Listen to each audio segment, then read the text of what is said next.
namun seorang di antara kamu adalah iblis. Jadi di antara ke-12 murid Yesus ada satu orang yang Yesus sendiri menyebutnya dengan sebutan iblis. Nah, si iblis ini kemudian ketika ingin mempersembahkan Yesus kepada tentara Romawi, dia mengatakan dalam Matius 26 data nomor 48, orang yang akan kucium itulah Yesus, tangkaplah Yesus. Si iblis yang memerintahkan menangkap Yesus. Akibat penangkapan terhadap Yesus kemudian Yesus disalibkan. Akibat dari penyaliban Yesus kemudian mati.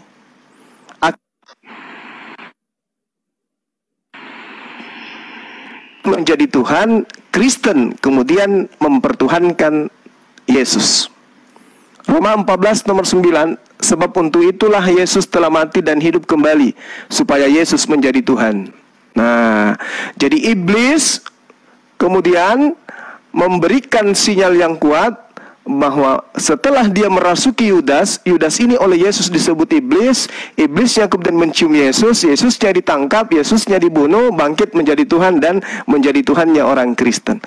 Dari pola ini, saya katakan kepada saudara bahwasanya Al-Quran surah Al-Ma'idah, laqad kafaral ladina qalu, orang-orang kafir ini kemudian mengatakan sosok yang datang kepada Bani Israel itu adalah Tuhan, maka mereka disebut kafir. Tar dulu Bang Juma, pakai timer enggak? Jangan jadi kamu yang khotbah, pakai timer dong.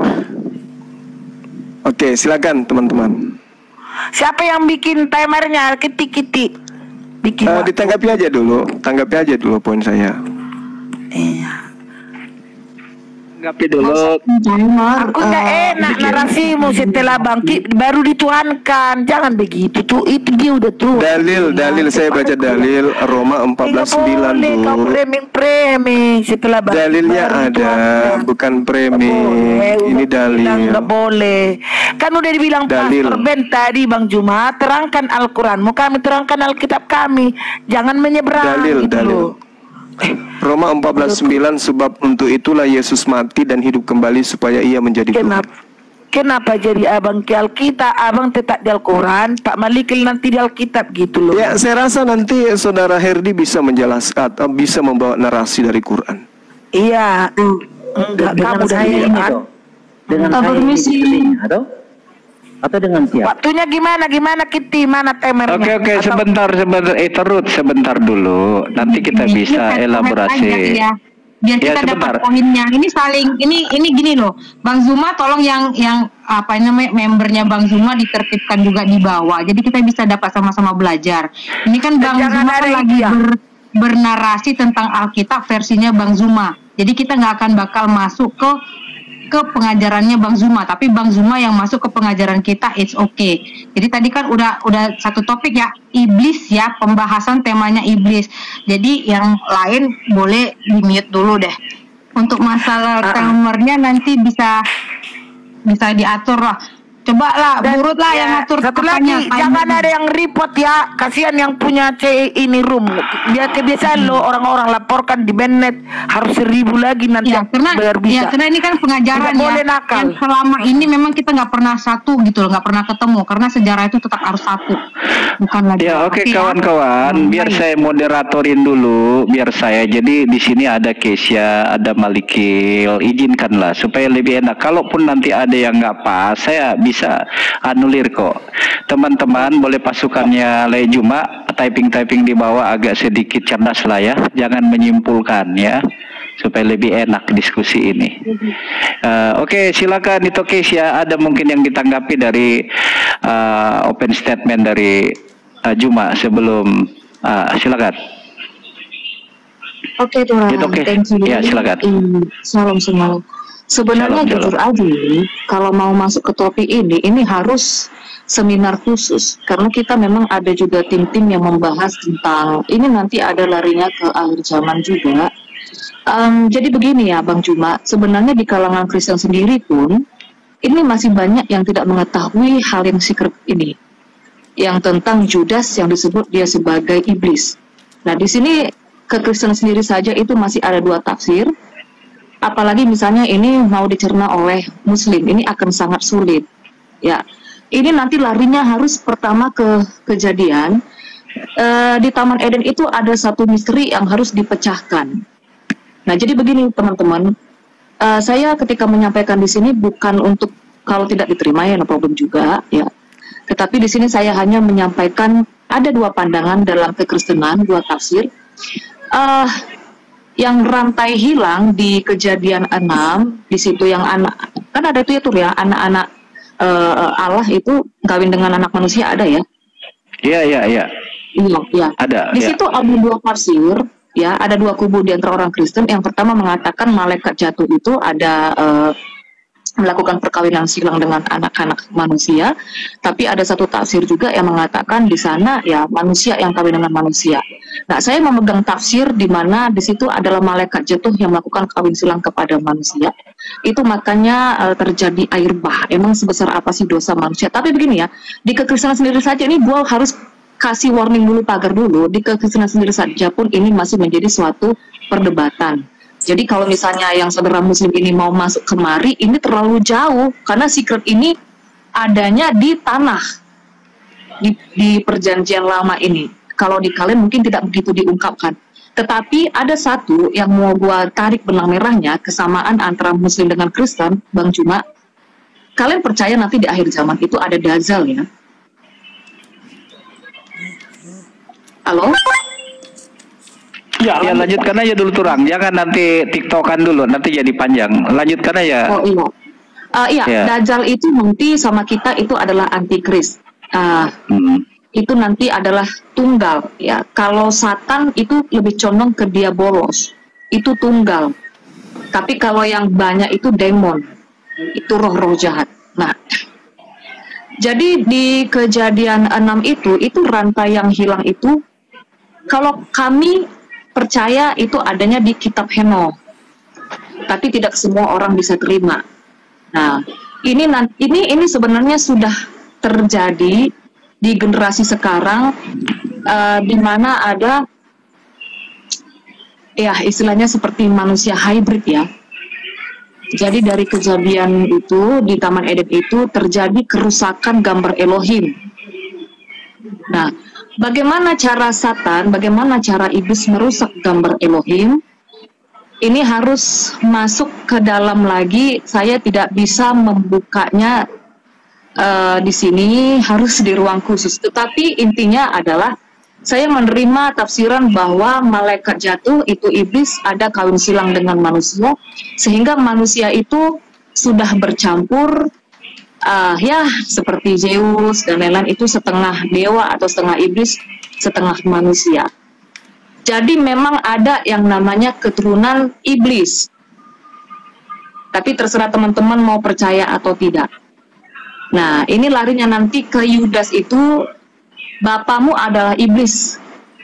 Itu kalau kami ada penafsiran yang seperti saya bilang ya, saya ngeri-ngeri sedap juga kalau untuk bahas ini.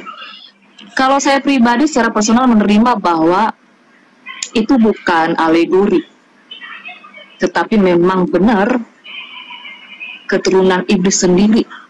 Ya, bapaknya memang iblis sendiri, bukan secara kiasan. Ini aja dulu gambarannya sedikit. Kalau terus saya buka ini sulit mungkin nanti diterima. Itu dulu. Oke, karena itu masih bersifat tafsir ya. Silakan Juma, nanti ditanggapi oleh Malikil. Silakan Juma. Iya, baik. Jadi narasi yang saya bangun itu ya berdasarkan Al-Qur'anul Karim surah Al-Furqan. Di sana diterangkan bahwasanya mereka yang menyembah selain daripada Allah adalah mereka yang menyembah apa yang tidak memberi manfaat kepada mereka dan tidak pula mendatangkan bencana kepada mereka. Orang-orang kafir adalah penolong setan untuk berbuat durhaka terhadap Allah, kan gitu. Nah, makanya saya tergelitik dengan ayat ini.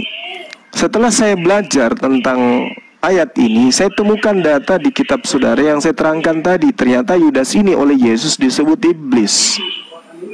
Namun seorang di antara kamu adalah iblis. Iblis ini yang kemudian mengantar tentara Romawi untuk melakukan penangkapan terhadap Yesus. Buah daripada penangkapan Yesus itu ditangkap. Padahal di dalam Keluaran 23 nomor 7, jangan engkau membunuh orang yang benar. Yesus ini orang benar, tapi dibunuh. Kenapa dibunuh? Karena ternyata iblis merasuki Yudas. Yudas kemudian oleh Yesus disebut iblis.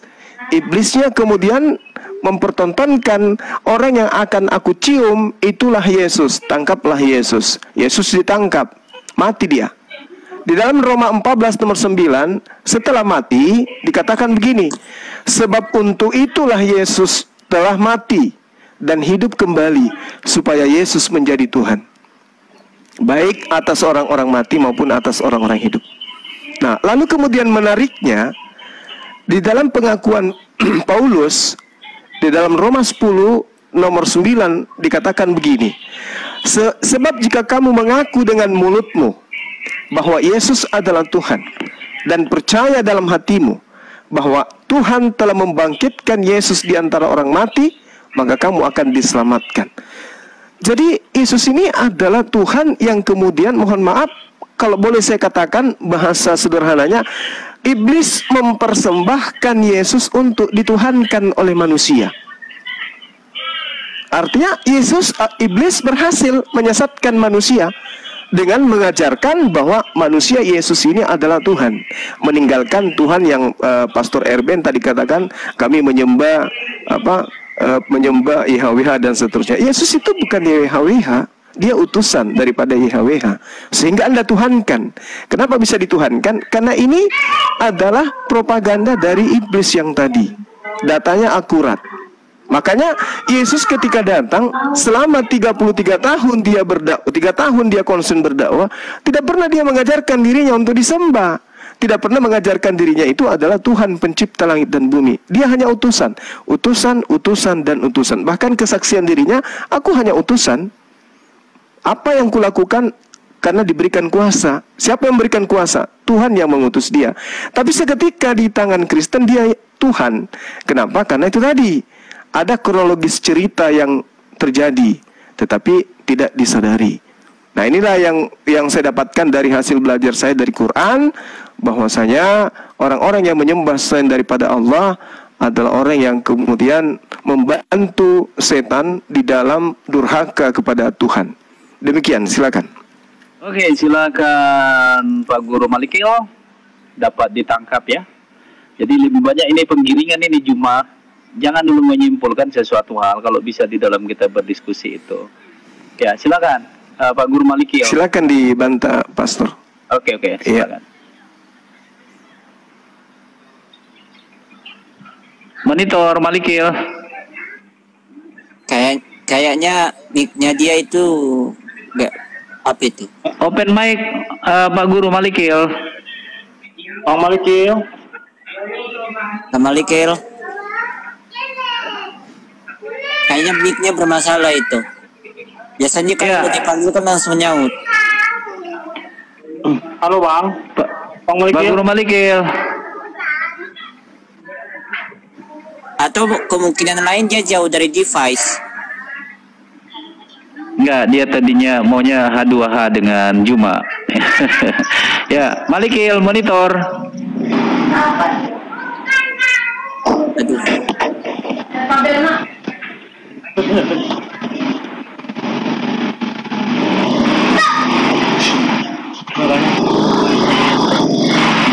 Ya, mungkin yang lain aja. Oke, Denatan boleh, Denatan silakan Denatan. Oh, oke. Ya, jadi berbicara tentang iblis ya, kita harus tahu juga apa yang dimaksud dengan iblis ini. Seperti yang Kak Kesia jelaskan tadi, bahwa iblis itu adalah seorang malaikat yang jatuh, di dalam dosa karena kesombongannya. Ya, kalau di Islam kan iblis itu diciptakan, tetapi kalau di Kristen iblis itu tidak diciptakan, melainkan dia dari malaikat yang sangat taat, tetapi dia menyombongkan dirinya, ingin menentang Allah, makanya dia jatuh ke dalam dosa. Ya, dan untuk pernyataan Suma tadi soal Yudas yang adalah iblis, ya, di situ ketika Yesus berkata salah satu dari antara kalian itu iblis, ini berbicara tentang nubuatan Yesus kepada Yudas yang akan berkhianat. Ya, bukan berarti Yudas itulah iblis, bukan. Tetapi ketika Yesus berkata seperti itu berarti Yesus sudah mengetahui bahwa Yudas akan mengkhianati dia. Ya, bukan berarti Yudas itulah iblis itu. Ya, jadi framing suma terhadap Yudas yang adalah iblis itu sendiri, terus iblis itu yang mencium Yesus, terus Yesus ditangkap, terus mati dan dituhankan, itu cuma sebatas framing. Ya, nah kalau kita lihat di dalam Islam, ya kita tahu bahwa iblis itu sifatnya itu pendusta, iblis sifatnya penipu, iblis sifatnya itu penyesat. Tetapi kalau kita lihat di dalam surah Ali Imran ayatnya yang ke-45, di situ dikatakan apa? Surah Ali Imran ayat yang ke-54. Di situ dikatakan apa? Allah adalah sebaik-baiknya pembuat tipu daya, pembalas tipu daya. Sementara kita tahu yang sebaik-baiknya pembuat tipu daya atau pembalas tipu daya itu adalah iblis. Dalam surah Maryam ayat 83, Allah ini menyesatkan orang kafir ketika dia mengutus setan-setan untuk mendorong manusia atau orang kafir ke dalam maksiat. Ya. Sementara yang kita tahu penyesat itu adalah iblis. Tetapi ternyata iblis sendiri pun di dalam surah Al-Hijr ayat 39 dikatakan apa? Allah yang menentukan iblis itu sesat. Ya, berarti kesesatan iblis itu berasal dari Allah sendiri. Nah, jadi sebenarnya yang harus kita perhatikan di sini adalah bahwa sifat-sifat iblis pun dimiliki oleh Allah. Contohnya lain di dalam surah Al-An'am ayat 39. Di situ Allah menyesatkan yang Dia kehendaki. Ya, bahkan Muhammad sendiri membandingkan antara Dajjal dengan iblis.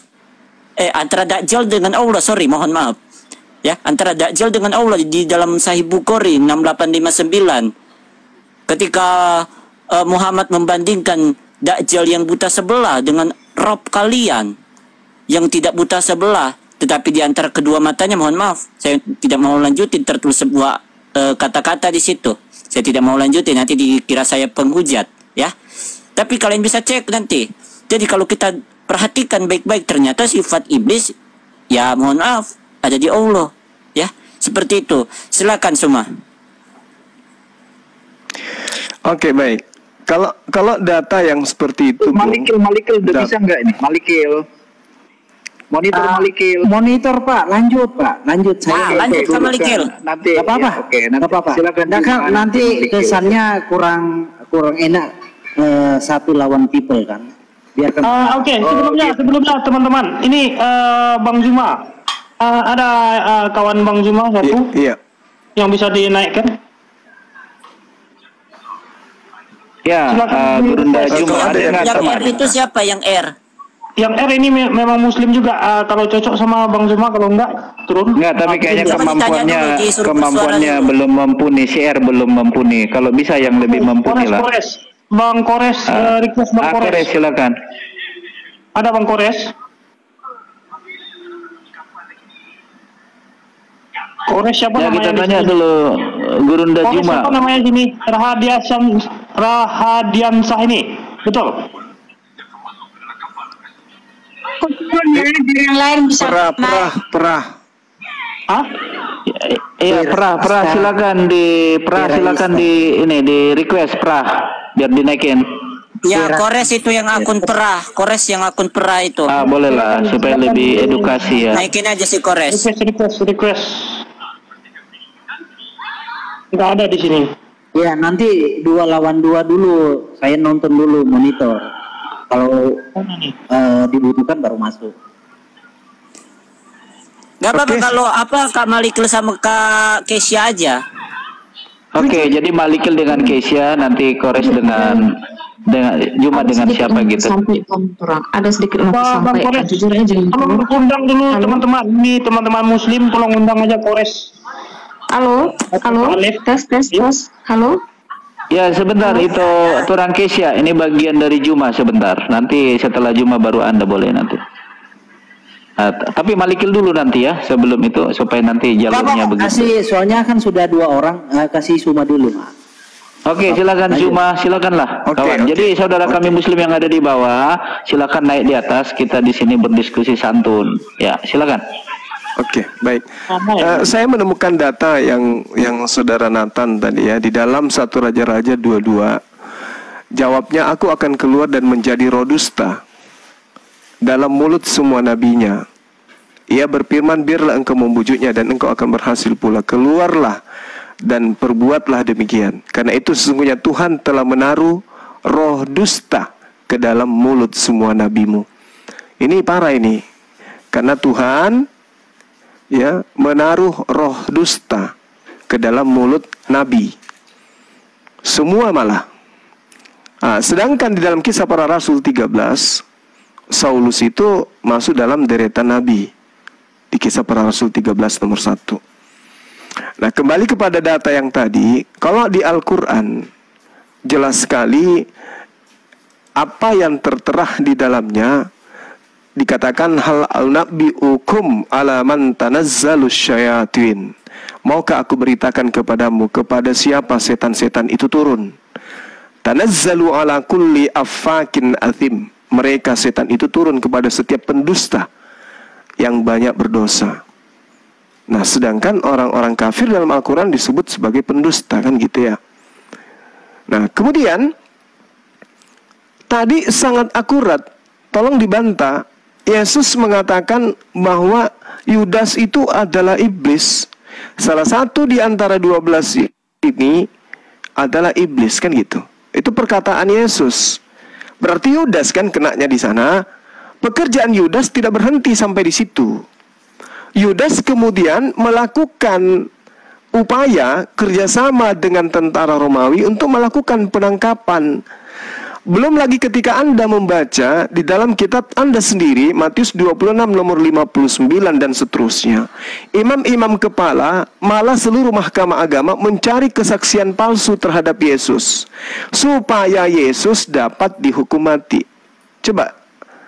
Jadi kematian Yesus ini disebabkan adanya kesaksian-kesaksian palsu. Jadi bukan karena karya Tuhan di sana, tetapi karena kesaksian-kesaksian palsu yang dibuat oleh imam-imam kerjasama dengan iblis yang merasuki Yudas. Klop, Yesus ditangkap, Yesus mati, bangkit menjadi Tuhan, disembah oleh orang Kristen. Kan begitu. Orang Yahudi sampai hari ini tidak menuhankan Yesus. Yesus hanya dituhankan oleh orang Yahudi. Nah, sekarang iblis melenggang, istirahat dia, karena sudah ada jemaahnya yang kemudian melakukan tindakan penyesatan kepada sesamanya manusia. Poin kedua, itu yang pertama. Poin kedua, tentang kerasulan Paulus. Di dalam Kisah Para Rasul 16, iblis pun mendukung kerasulan Paulus yang memproklamirkan ketuhanan Yesus.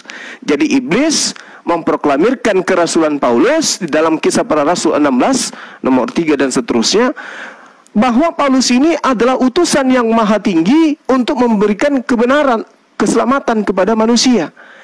Lantas kemudian Paulusnya marah. Paulus marah karena iblis memproklamirkan dirinya sebagai rasul. Enyahlah engkau, kata Paulus. Harusnya Paulus itu senang. Tapi karena Paulus tidak senang, kemudian iblis mengetahui bahwa dirinya adalah orang yang mengajarkan ke orang yang Paulus tidak mau diketahui bahwa dia berkongkol dengan iblis, dia marah kepada iblis. Nah, itu dia saudara-saudara. Maka iblis menghadiahkan Yesus untuk kalian. Demikian. Ya, sebentar, ada koreksi saya buat kau jemaah. Kamu selalu bernarasi bahwa itu bukan rasul buat Kristen. Itu terkonfirmasi di 2 Petrus 3 ayat 15-16. Paulus itu adalah rasul kami yang sudah dilegitimasi nanti seorang Petrus.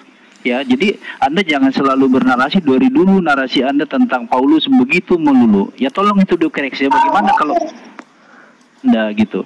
Kisah Para Rasul 16 Pak Pendeta, Pak Pastor. 2 Petrus 3 ayat 15. Iya, silakan. Rasul besar Anda ini kan tidak dikenal oleh Yesus.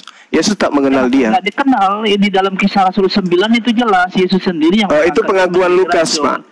Pak Pastor, itu pengakuan Sekarang Lukas, bukan pengakuan Yesus. Dengarin, ketika Alkitab Anda itu menjadi sebuah kitab yang sudah diakui, tidak ada lagi masalah untuk Anda kami mempersalahkan Quran Anda. Harusnya Anda juga karena Rasulullah Muhammad SAW tidak pernah menyatakan agar waspada kepada orang Arab.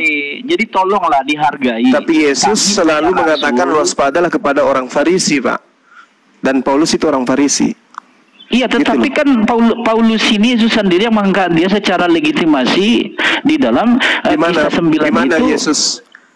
Oh, itu Anda. Itu kan jelas, kawan. Semua firman yang Yesus terima di dalam 2 Petrus pasal 3 Anda bernarasi seperti ini terus dari dulu. Makanya saya nggak tertarik diskusi dengan Anda. Harusnya lebih edukatif, nggak usah menyerang keyakinan orang lain. Anda nggak bisa melawan saya, Pak Pastor, karena saya menggunakan data. Anda asumsi. Ini kurang. Itu setiap apapun yang Anda katakan tentang kitab kami semua salah, kawan.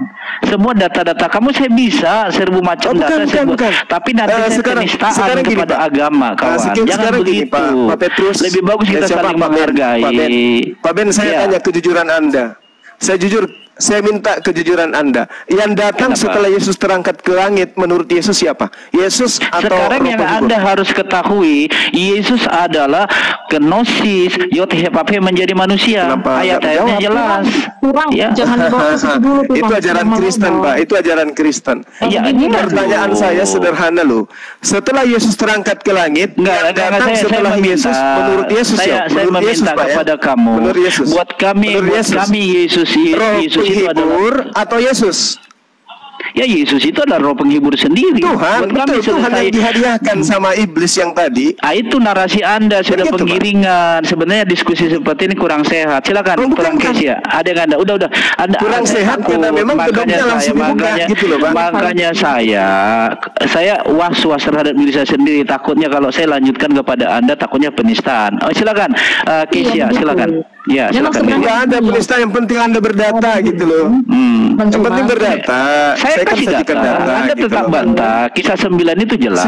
Di mana Yesus sendiri mengangkat Paulus menjadi rasul. Makanya aku tanya. Makanya saya tanya, Pak, setelah Yesus ketika saya kasih data kepada Anda, itu selesai sebenarnya. Anda tidak perlu bantah. Oh iya, begitu Pastor Ben. Enggak, jangan Anda anulir. Itu kan Alkitab kami, kitab suci kami. Udah selesai. Sekarang begini, sebelum Yesus terangkat ke langit, Yesus berpesan. Perjanjian baru, Yesus berpesan, itu sudah selesai buat kami. Silakan nih, Turang Kesia. Ya. Jangan memperbodoh diri dong. Kan pernyataan Yesus setelah terangkat ke langit, yang datang bukan Yesus, Pak, tapi roh penghibur. Nah, yang datang kepada Paulus ini, Juma ini perlu dilanjutkan enggak diskusi malam ini? Kalau Anda seperti ini penggiringan, menyimpulkan dan penggiringan. Iya, Anda dari dulu diskusinya begini terus, enggak mendidik, kawan. Begini Bang Juma, biasa kan kita itu harus sistematis dan fokus dulu kepada satu topik. Ya, saya sistematis barusan. Yesus.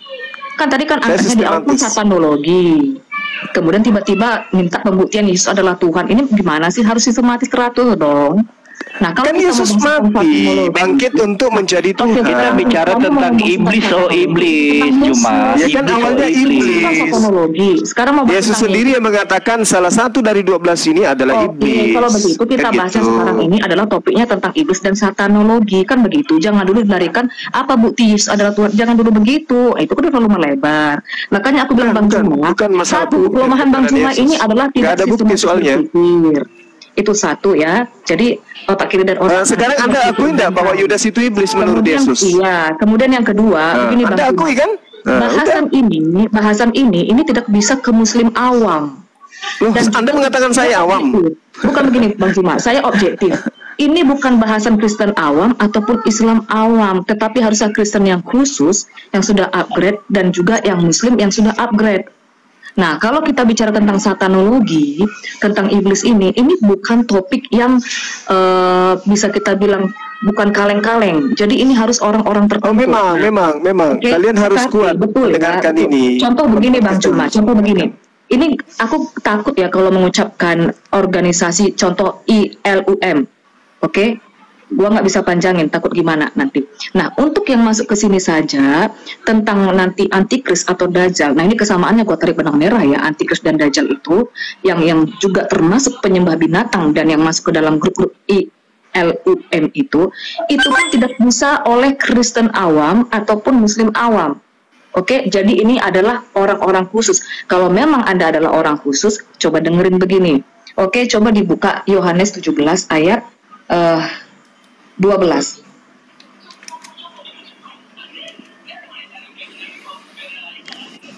Tahu nggak isinya? Nah, Bang Juma tahu isi Alkitab yang ABCD, tapi entar kalau gua suruh buka ini nggak tahu isinya apa. Di Alkitab itu ada istilah anak kebinasaan. Jadi memang ini bukan kita mengatakan bahwa Tuhan itu menetapkan orang mau binasa, orang masuk neraka, bukan seperti itu. Tetapi memang ada yang sudah yang memang dia adalah bagian dari kebinasaan itu sendiri. Nah, anak kebinasaan ini itu bukan hanya kepada Yudas, tetapi juga orang-orang zaman sekarang. Banyak sekali. Jadi orang seperti ini mau dikorbahi, mau diapa segala macam nggak bisa. Memang dia sudah binasa. Oke. Nah, nanti dari mana anak kebinasaan ini? Apakah memang ada keturunan atau gen iblis? Nah, ini harus kepada Kristen dan Muslim yang khusus, nggak bisa yang awam masuk topi ini. Makanya gua ngeri-ngeri sedap. Oke, coba buka. Itu ada ilmuwan juga yang pernah mengkaji ya, yang pernah bernarasi ada gen iblis. Bener nggak ada gen iblis ini? Oke, kalau percaya nggak percaya, coba dengar kesaksian si Mongol. Itu mantan gereja satanik ya, perkumpulan satanik. Di sana ada ritual roh jahat itu berhubungan biologis, berhubungan seks dengan manusia. Oke, apakah ini suatu fenomena yang terjadi secara tiba-tiba di abad kesekian? Of course no. Ini pasti sudah terjadi di awal-awal dulu. Nah, itu makanya tadi gua tarik ke kejadian. Nah, ada suatu ada rantai yang hilang di sana. Makanya gua terima bahwa di sana ada roh-roh malaikat yang jatuh itu, roh-roh jahat itu melakukan hubungan seks dengan manusia. Gimana caranya gua tidak tahu.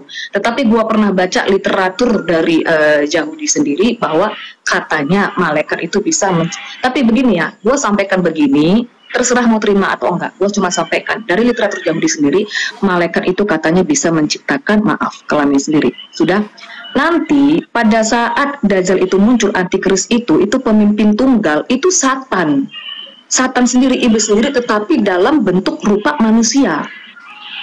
Tapi dia adalah Satan sendiri. Dan pengikut-pengikutnya yang nanti menerima tanda itu, yang disuruh menyembah binatang itu adalah orang-orang yang sudah terkontaminasi, ya bisa kita bilang tanda kutip, gen iblis itu sendiri. Jadi yang mempunyai gen iblis ini memang sudah ditetapkan, nggak bisa enggak, pasti mereka itu akan menyembah binatang atau menyembah si antikris itu. Ini anak kebinasaan. Oke, coba sampai di sini dulu. Ini kan kita bahas tentang satanologi, tentang demon iblis. Ini sangat dalam dan nggak bisa semua masuk kemari. Sampai di sini dulu, ada nggak pertanyaan? Jangan dulu apa bukti Yesus Tuhan? Jangan dulu ke situ. Oke, ya, monggo silakan Lai Juma. Di dalam kitab saudara 2 Yohanes 1 nomor 17, antikristus itu, penyesat itu adalah mereka yang tidak mengimani, yang tidak percaya Yesus datang sebagai manusia. Kami umat Islam, semua umat Islam itu percaya Yesus itu datang sebagai manusia. Bang Suma datang sebagai manusia, Bang Herdi datang sebagai manusia, Yesus datang sebagai manusia. Nah, yang masalah di internal saudara, ada yang mengatakan Yesus itu Tuhan, kan gitu. Bahkan semuanya kurasa mempertuhankan Yesus. Artinya Yesus ini datang sebagai manusia di mulut, tapi dalam hati Yesus ini adalah Tuhan. Kan gitu poinnya. Maka di dalam 2 Yohanes 1:7 jelas, sebab banyak penyesat telah muncul dan pergi ke seluruh dunia yang tidak mengaku bahwa Yesus Kristus telah datang sebagai manusia. Itulah si penyesat dan antikristus. Oke. Nah, begini Brother Juma, kan kaum Oke. Assalamualaikum Gurunda dan salam kawan-kawan. Waalaikumsalam warahmatullahi wabarakatuh. Oke. Ya, lanjut. Sekarang kan begini. Kaum Anda tuh kan suka bilang orang Kristen itu cuma modal terjemahan. Nah, Anda itu bani terjemahan yang sesungguhnya. Coba buka di sebenarnya Yesus itu datang dalam rupa manusia. Coba buka di Yohanes 1 ayat 14, nanti kita cari tahu antikris itu siapa. Antikris ini bisa datang dari dalam, bisa datang dari luar. Tapi nanti pada akhir zaman ini pemimpin tunggalnya satu. Nah sekarang coba buka di Yohanes 1 ayat 14. Tahu nggak, coba situ bahasa aslinya itu manusia itu apa? Itu sars, datang di dalam daging. Oke, di Filipi itu datang di dalam rupa manusia. Nah, ini orang Kristen sendiri pun tidak mengerti rahasia ini. Apa maksudnya rupa manusia? Nah, di Alkitab di Perjanjian Lama kalau dilihat itu masuk ke terminologi aslinya, diksinya Allah bukanlah manusia. Nah, ini kan Muslim sering bilang begitu, kan bukan manusia. Emang benar di sana bahasa aslinya itu Adam. Jadi Allah itu bukan Adam. Adam itu artinya dari tanah. Makanya Sang Logos, Firman, Yesus itu dibilang datang menjadi daging di dalam rupa manusia. Rupanya seperti ini, ada kepala, ada tangan, ada kaki. Nah, sebelum dia menjadi daging, berkenosis di Filipi itu namanya kenosis ya Bang ya, mengosongkan diri dari high dimensi kerajaannya throne of God itu turun ke dunia bawah, dunia Asia yang kita terikat dengan ruang dan waktu ini. Nah, sebelum dia menjadi daging, dia apa? Dia apa? Ya, menurut dari saya ini dia apa? Di Perjanjian Lama Allah itu disebut roh, tapi bisa bermanifestasi mau jadi tiang awan, mau jadi tiang api, mau api, terserah. Jadi sebelum Yesus datang sebagai daging, dia roh. Ya. Nah, terus Anda sebelum jadi daging apa? Ada satu ayat yang mengatakan Yesus bilang, aku datang bukan dari dunia ini, bukan dari bawah. Ya, sama dong pernyataan Yesus Yohanes 17:14. Sama seperti mereka bukan dari dunia ini. Ya, tetapi Allah pada mulanya itu bukan daging kan, tidak diciptakan. Tuhan tidak pernah terbentuk menjadi apapun. Yesaya 43 nomor 10. Engkaulah saksi-saksiku, tidak ada Tuhan yang dibentuk sebelum aku dan tidak ada Tuhan yang dibentuk setelahku. Ya memang benar, kan dia kausa prima. Iya, artinya Yesus bukan Tuhan kan? Sekarang pertanyaan kan begini, kan tadi poinnya dia tidak dibentuk. Yang membentuk itu siapa? Dia memang tidak ada yang membentuk Tuhan. Jadi dia bentuk dirinya sendiri. Jadi maksud saudari, Tuhan membentuk dirinya menjadi makhluk gitu? Makhluk itu apa? Ya Yesus. Yes. Salah, kamu definisi saja sudah salah. Coba buka kamus, makhluk itu apa? Makhluk itu ciptaan. Ya Yesus kami bukan ciptaan. Loh, kami tidak pernah mengatakan Yesus ciptaan. Iya, tidak pernah mengatakan Yesus ciptaan karena Yesus harus jadi Tuhan. Ini yang iblis ajarin. Yesus itu Tuhan, padahal dia ciptaan. Coba Anda lihat dalam Yohanes 5 nomor 26. Coba lihat, sebab sama seperti Bapa mempunyai hidup dalam dirinya sendiri. Iblis di padang gurun. Coba, jangan dulu ke situ, Kristen aja belum ngerti itu. Kristen aja belum ngerti itu. Sebab sama seperti Bapa mempunyai hidup dalam dirinya sendiri, demikian juga diberikan. Jadi Yesus itu kembali kepada tema kita iblis, iblis. Jangan dulu melebar ke iblis kan udah jelas. Kenapa Anda tidak membantah pernyataan Yesus bahwa Yudas itu adalah iblis? Kok lari kemana-mana?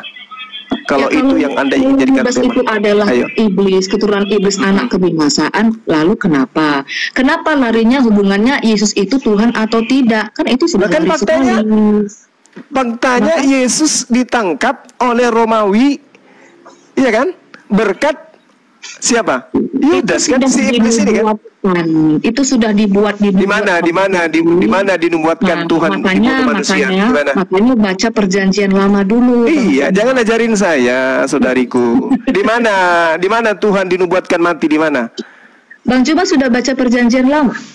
Semua. Oh, Perjanjian Baru, bukan Perjanjian Lama itu. Oh ya, Perjanjian Baru maksudnya. Di situ masalahnya ya, sampai cuma baca mana di Anda salah. Kitabnya orang Yahudi itu Perjanjian Baru. Kristen nongol dari Barat mengatakan, mengklaim kitabnya orang Yahudi itu Perjanjian Lama. Mana di dalam Perjanjian Barunya Yahudi bahwa Tuhan datang menjadi manusia dibunuh manusia? Di mana? Tapi sudah direkam ya, Bang Juma mengakui tidak membaca Perjanjian Lama. Betul? Kapan saya katakan itu? Saya katakan Perjanjian Lama yang Anda sebutkan itu Perjanjian Baru. Sekarang saya inilah Kristen ya, karena sudah menjadi wakil iblis mengatakan kitabnya Yahudi Perjanjian Lama. Siapa yang mengajarin Anda? Pertanyaan saya, siapa yang mengajarin saudara kitabnya Yahudi adalah Perjanjian Lama? Nggak Coba. dijawab. Siapa yang ngajarin Anda? Oke, sekarang ini Iblis kita kan berpikir, yang ngajarin Anda? kan memegang tanah, kita memegang perjanjian lama dan perjanjian baru. Balik ke topik Tidak, aja, pertanyaan Bang. saya, siapa yang mengajarin Anda kalau kitabnya Bisa Tuhan kembali yang ke datang topik, kepada Bang. Bani Israel itu perjanjian lama? Yang ngajarin Anda siapa?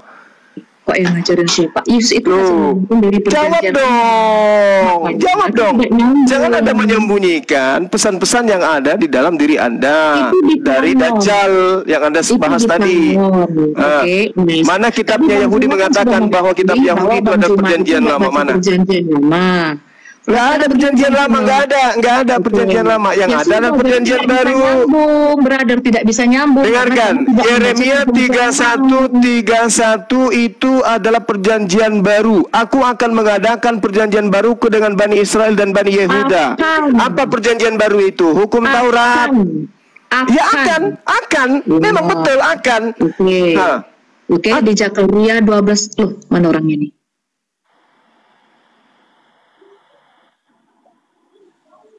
Siangnya Bang Zuma. Tes.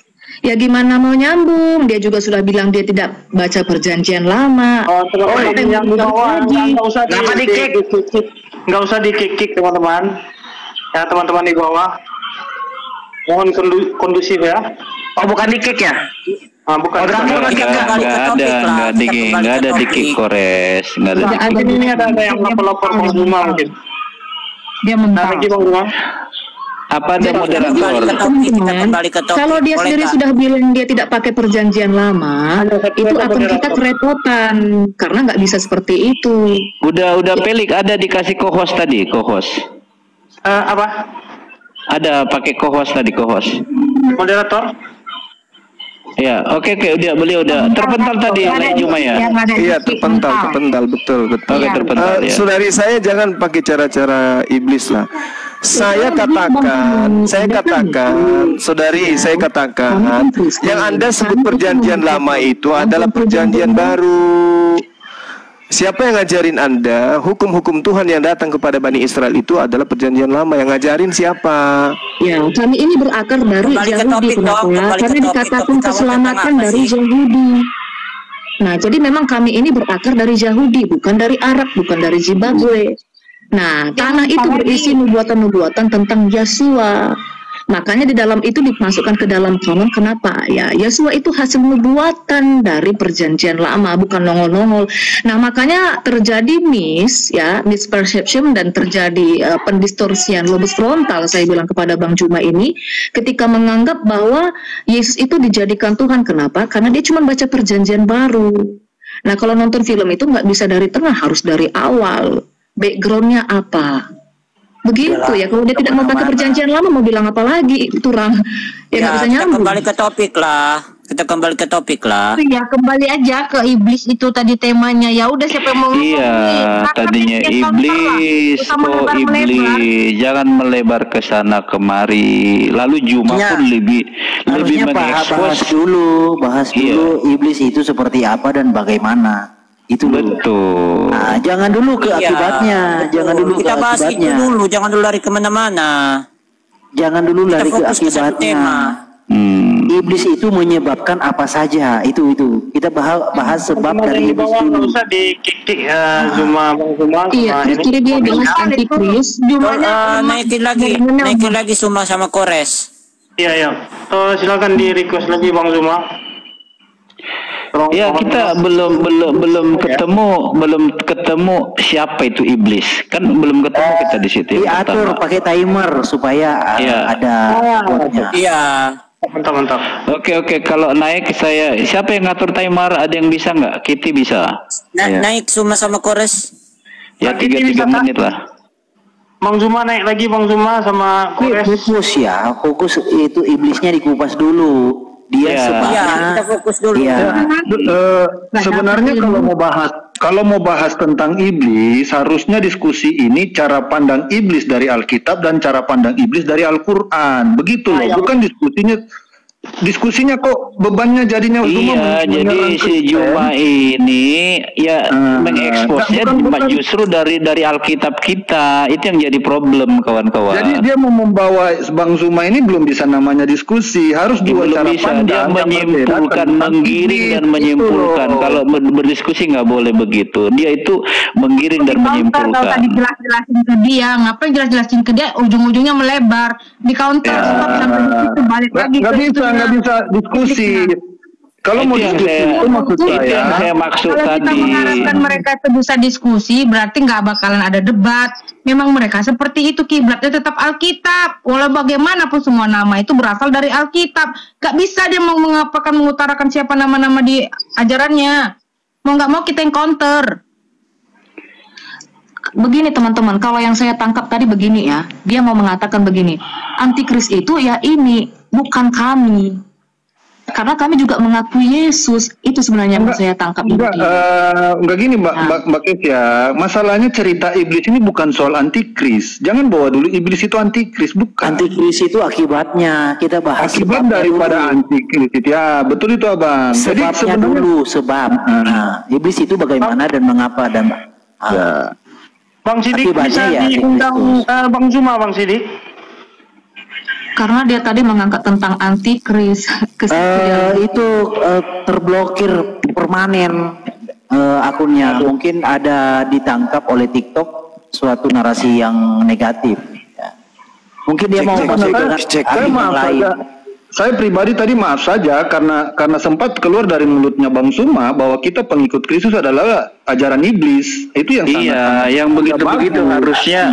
Aduh, gampang bro untuk menanggapi itu gampang. Betul Bang, kita menanggapi. Tapi di sini dalam diskusi ini kita harus bijak melihat. Indonesia mengakui beberapa agama yang haknya sama. Tapi kalau pengakuan begitu itu sudah bagian daripada pelecehan agama.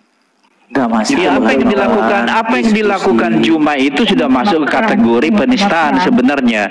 Cuma kita nggak bisa karena kita ya serba salah ya kan untuk mengcounter attack apa yang dia katakan itu. Kita serba salah seperti yang saya kejar tadi. Paulus dia salahkan. Padahal buat kita Paulus itu rasul besar buat kita. Nah, ketika kita lakukan hal yang sama, persoalannya kita di situ kan gitu. Makanya saya kalau diskusi dengan Muslim aku rada enggak ini. Ya. Ya, rulenya juga begitu tadi. Pemahaman aja. Kita kalau usah menyerang, kita cuma bertahan. Ya, ini kan diskusi. Maksudnya penghujatan agama apa ini? Enggak ada yang mengkik, enggak ada. Enggak ada. Ya, maksudnya tadi narasi apa tadi yang dibawa? Maksudnya tadi Iblis ada. Panggil aja temannya kan diskusi. Bang Sidik, panggil aja Bang Sidik, Bang Zuma, Bang Sidik. Minta tolong Sidik, panggil Zuma. Tadi di kick atau gimana sih? Enggak ada di sini. Enggak ada. Mental. Lempar. Tadi 2 kali kok dia turun. Iya, jadi kawan-kawan, kalau Yudas itu disebut iblis, iblis itu bekerja taktik ya, licik. Jadi awalnya iblis kan memakai nih Tuhan Yesus kan memberitakan di dalam Matius. Jadi rahasianya di sini di dalam Matius 16 ayat 22 sampai 23. Nah, itu sebelum peristiwa Tuhan Yesus menyebut Yudas itu iblis, atau sebelum iblis merasuki Yudas. Jadi awalnya iblis itu merasuki Petrus dan ingin menggagalkan penyaliban. Nah, tuh poinnya. Jadi iblis itu nggak tahu apa-apa, nggak punya andil, karena dia itu ya terkecoh. Jadi terkecoh itu dasarnya dari mana? Itu adalah penggenapan tentang dari Yakub ya. Yakub itu mengecoh kakaknya Esau dengan mengambil hak kesulungan. Jadi tentang Yakub itu ada artinya di dalam penggenapan Kristus Yesus. Yakub itu adalah nubuatan. Mengapa Yakub berubah menjadi Israel? Ada artinya. Nah, pertama iblis itu memakai Petrus ingin menggagalkan penyaliban. Tetapi Petrus menarik ayat 22 ya, Matius 16 ayat 22. Tetapi Petrus menarik Yesus ke samping dan menegur dia. Katanya, Tuhan, kiranya Elohim menjauhkan hal itu. tentang penyaliban, karena ayat sebelumnya Tuhan Yesus berkata, ayat 21, bahwa dia akan ke Yerusalem untuk disalib. Nah, Elohim menjawabkan hal itu sekali-kali takkan menimpa engkau. Lalu Tuhan Yesus langsung menghardik. Maka Yesus berpaling dan berkata kepada Petrus, "Nyala iblis." Nah, jadi awalnya iblis ingin menggagalkan penyaliban. Nah, iblis ini cara kerjanya itu standar 2, standar ganda. Jadi dia ingin supaya disebut punya andil, dia pakai standar 2. Jadi pertama menggagalkan penyaliban, lalu kedua seolah-olah atas dasar dia penyaliban terjadi ketika dia memakai Yudas. Gitu. Aja dulu dianya Bapak, cumanya ada aja dulu biar dapat. Tapi ini topik sering, masalahnya udah bosan bahas topik ini dengan Suma. Kalau tentang Paulus itu adalah rasul, itu legitimasinya Paulus bukan hanya rasul, nabi pula. Di dalam Kisah Para Rasul 13 ayat 1 dan 2 di situ. Jadi Paulus itu bukan hanya rasul, nabi pula. Kisah Para Rasul 13 ayat 1 dan 2. Nah, dia juga kan udah menghafal doang. Hafalan itu kan dia main hafal aja, repli terus. Padahal ke penonton kan terus baru setiap saat, bukan yang lama-lama aja. Tapi iblis kan yang membisiki Yudas kan untuk menyalibkan Yesus kan gitu. Iya. Bentar Sidik, iblis membisikkan. Sidik, baru kita lanjut diskusi. Iblis kan membisiki Yudas. Nah, sementara tidak ada kehendak Bapa untuk membunuh Yesus. Coba di mana kalian tunjukkan? Yesaya 53, aku berkehendak meremukan dia. Yesaya 53 ayat 10. Dan sekarang saya tanya, sebentar dulu. Yesaya itu Yesus kan belum ada, Pak. Nubuatan kan? Itulah yang disebut dengan nubuatan. Kalau Pak Maliki masuk ke nubuatan, Yesaya 95 dan 6 itu telah lahir putra, Pak. Bukan Yesaya 9, Yesaya 53. Iya, Yesaya itu kan Yesaya 1 nomor 1 penglihatan yang sudah dilihat. Kok untuk Yesus gimana sih? Penglihatan yang sudah dilihat, Yesaya 9 nomor 5 dan 6 telah lahir putra. Aduh, bahas apa harinya kemana? Bagaimana Bapak mengatakan waktu Yesus kamu tanya di mana kehendak Bapak, mana coba Yesaya berapa Bapak bawa? Coba mana mengatakan Yesus di situ mana? Iya, mana mengatakan Yesus di situ? Ya santailah, Yesaya 53. Di Yesaya itu mana? Santailah Sidik, kau itu gimana memalukan? Santailah. Ini dari udah tahu Yesaya bukan Yesus pula gimana sih? Data coba lanjut Pak Triwira, lanjut. Udah makin jauh. Panggil Zuma dulu ya. Biar diskusinya kita lanjutin. Sambil nunggu Zuma itu. Cuma nggak ada yang kick ya, dia mental sendiri. Saya cek kok di sini ya. Jadi begini, saya mau tanggapi Zuma. Zuma tadi bilang, ya jadi Zuma tuh bilang begini, bahwa kita itu katanya nggak boleh ngambil kitabnya Yahudi. Siapa bilang? Nih Tuhan Yesus bilang begini nih. Ya kamu dengar, jangan bolak-balik lagi ya Zuma ya. Ya. Ini Yohanes 5 ayat 46. Ya, sebab jikalau kamu percaya kepada Musa, tentu kamu akan percaya juga kepadaku, sebab ia telah menulis tentang aku. 5 kitab Musa. Ya kan? Musa menulis tentang apa? Tentang Elohim, tentang Yotevave. Karena Yesus itulah Elohim dan Yotevave itu. Musa menulis tentang dia, 5 kitab Musa. Kamu bilang itu kitabnya Yudaism. Mana coba? Bunyinya di mana? Yohanes berapa tadi? Yohanes 5 ayat 46. Yohanes 5:46 coba bunyinya apa? Ya. Ya udah saya baca tadi. Kamu dengar apa tutup telinga Sidik? Ampun deh kau.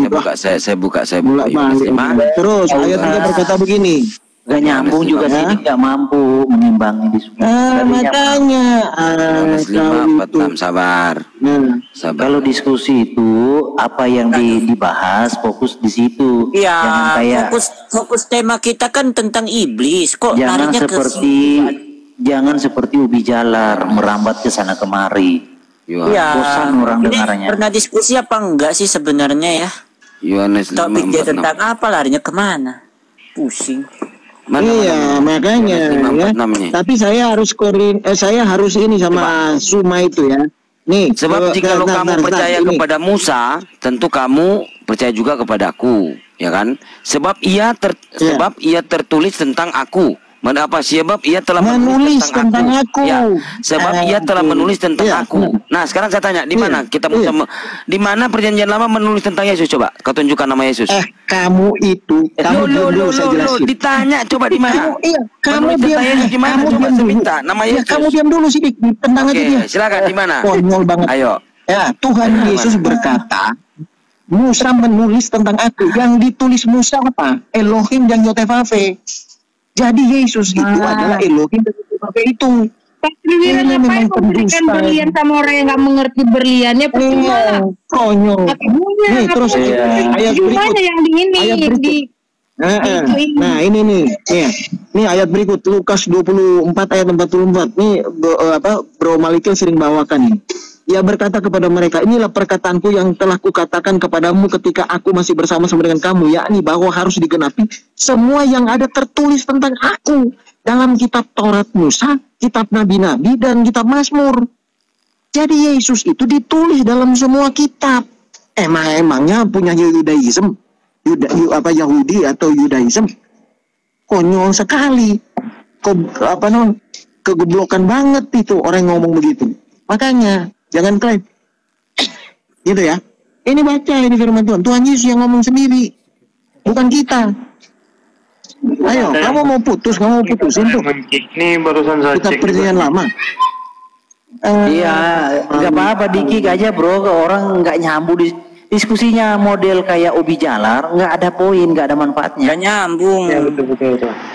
Diskusi kalau nggak dapat poin ya percuma gitu loh. Kita kan diskusi untuk edukasi. Kalau nggak dapat poin ya apa? Iya. Kalau bisa mengedukasi teman-teman yang di bawah, nggak cari menang-menangan. Iya, poinnya begini. Kalau iblis di dalam kekristenan harusnya dijelaskan dari awal deh Nathan. Iblis itu bagaimana? Iblis dalam kekristenan bukan diciptakan. Nah itu maksudnya supaya orang di bawah mengerti. Dijelaskan di kekristenan iblis tidak diciptakan, tetapi malaikat yang memberontak. Lalu cara kerjanya seperti apa? Sebab-sebabnya bagaimana? Nah baru nanti setelah itu masuk ke akibatnya. Gitu terstruktur diskusinya supaya orang gampang menangkap. Nah, jadi begini bro, Suma itu dia akan mempersiapkan cara dia berorasi. Semua juga bisa kok, gampang. Kalau kita menyerang ajaran dia juga gampang. Kalau kita balik ke kitab mereka, wah, ya kan? Habis dia. Ini kita barang lama ini dia, tinggal dibuka kembali kan. Bertahan dengan apa narasinya dia, gimana cara dia, kita ikut caranya dia gitu loh. Tapi kalau dia mau menghujat kita counter. Ya saya sengaja nggak masuk karena kan dia sendirian dari tadi, begitu loh. Nah itu kan dipasang tuh 3 lawan 3. Yang penting kan udah ada di sini yang yang bisa mengcounter. Jangan diem. Lihat aja tungtungnya komen di bawah, panik Malikil panik. Enggak, biasa kalau narasi semua itu narasi lama, jadul. Bro Malikil, mereka itu justru RT 6 itu pasti lari kalau ketemu sama kita. Dicoba. Ayo datang sini. Ya kan? Atau kita datang ke sana. Karena di-kick sama mereka. Karena saya Pak Triwira, saya mau bersihkan tungtung dulu. Nah, nanti kalau tungtungnya udah bersih baru gitu. Udah punah tadi harusnya saya sebenarnya di Tungtung itu udah sama sebenarnya mengcounter mereka. Iya, tapi kita bisa pinjam sama si itu. Kita bisa pinjam dengan Suma untuk menghajar Tungtung. Gua aja ini nggak kodek di telepon baru motornya bang. Cuma ini karena apa? Minat turun ya PSBN-nya. Buat bebet.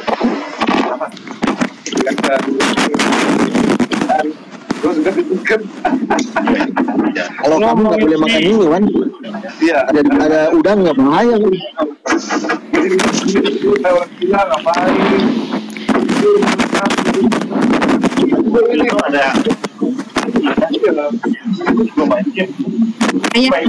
Nabi Jumanya udah minggat.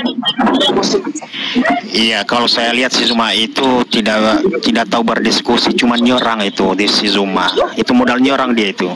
Ya kalau dia menyerang kita mengcounter gitu loh. Iya, dia kasih ayat kita langsung ayat karena nggak semua dia cuma juga modalnya menghafal. Nah kita memahami. Kalau dia menghafal masuk Nathan bisa nyebrang, yang lain nggak usah nyebrang, cukup satu. Iya, masalahnya Zuma itu cuma cari koin itu orang. Udah saya pernah lihat itu tiap depan dia nyerang. Kita juga membernya kok yang ngasih koin. Nah kita juga membernya kita yang ngasih koin. Biarin aja nggak usah ngomongin koin. Yang penting dapat ilmunya. Selama sejarah itu ada dua kita